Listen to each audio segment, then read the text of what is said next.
সত্য, ধ্যান, যাগ, যজ্ঞ, তপস্যা, এই তিনটে যুগে, এই কলিযুগে সম্ভব না। ধ্যান করাও সম্ভব না, আর যাগযজ্ঞ করলেও সেটা অরিজিনাল সঠিক দ্রব্যদি আমাদের এখানে পাওয়া যায় না, সব ভেজাল, তাই সেটাতেও কিছু হবে না। আর তাই ভগবান আমাদের গৌর হরি এবং নিত্যানন্দ প্রভু নিয়ে আসলেন কি? হরিনাম, সেই গোলকের হরিনাম আজকে আমাদের এই কলিজীবের দ্বারে দ্বারে পৌঁছে দিচ্ছেন। কেন? আমরা সেই হরিনাম করে আমাদের এই মানব জন্ম সার্থক করতে হবে, আর হরিনাম ছাড়া হবে না। মহাপ্রভু বললেন, হরের নাম, হরের নাম, হরের নাম এব কেবলম কলো নাস্তে বনস্তে নস্তে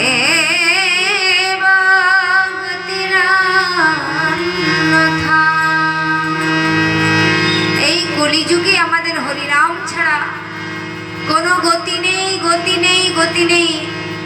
আমার মহাপ্রভু বললেন, গৌর হরি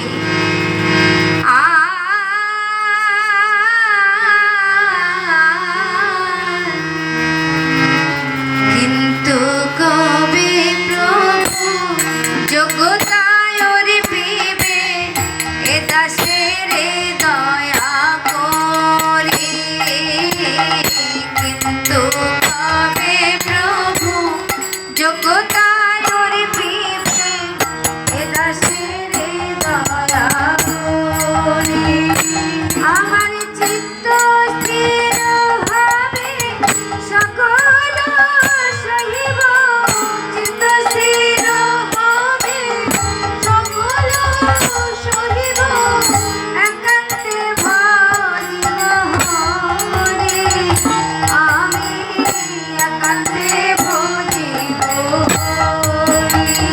গুরুদেব ভালো কৃপা করে গোল মন মাঝে প্রথমে দিয়েছ প্রাণ। গুরুদেব বড় কৃপা করে গোল মন মাঝে প্রথমে দিয়েছ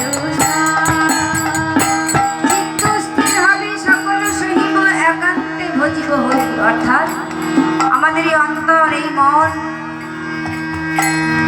আমাদের যদি শুদ্ধ না হয়, তাহলে আয়না একটি ঘরে কোণে পড়ে থাকলে সেই আয়নায় ধুলো জমে জমে আর আমাদের বদন দর্শন করা যায় না। তেমনি আমাদের এই মন বা আমাদের অন্তর, আমাদের এই দেহ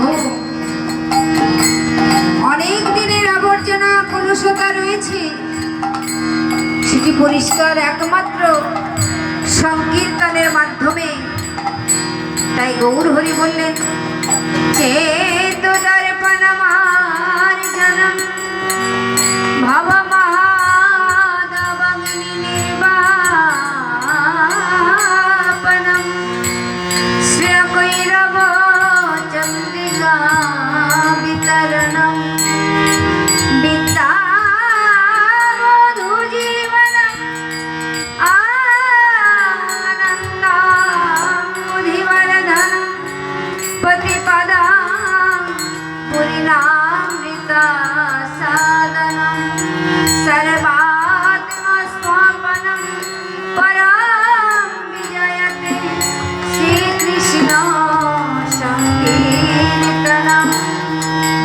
কৃষ্ণ নাম সংকীর্তন, অর্থাৎ সংকীর্তন কেমন? আমরা যেমন আজকে সকলেই একসঙ্গে বসেছি, কেউ করতালি দিচ্ছি, কেউ করতাল বাজাচ্ছি, কেউ শ্রবণ করছি, কেউ বদনে উচ্চারণ করছি, এইরূপ একসঙ্গে বসে হরিনাম করাকে বলা হয় সংকীর্তন। অর্থাৎ তার গুরুত্ব, তার শক্তি, তার পাওয়ার অনেকটা বেশি। একা একা হরিনাম করব ঘরের কোণে, আমি একাই কৃপা লাভ করব। আর সবাইকে নিয়ে যদি আমরা হরিনাম করি, সকলেই তাই সেই ভগবানের কৃপা পাবে। তাই আমরা একসঙ্গে বসে সকলেই হরিনাম করব। এইরূপ হরিনামের অনেক শক্তি, অনেক পাওয়ার, অনেক কৃপা পাওয়া যায়।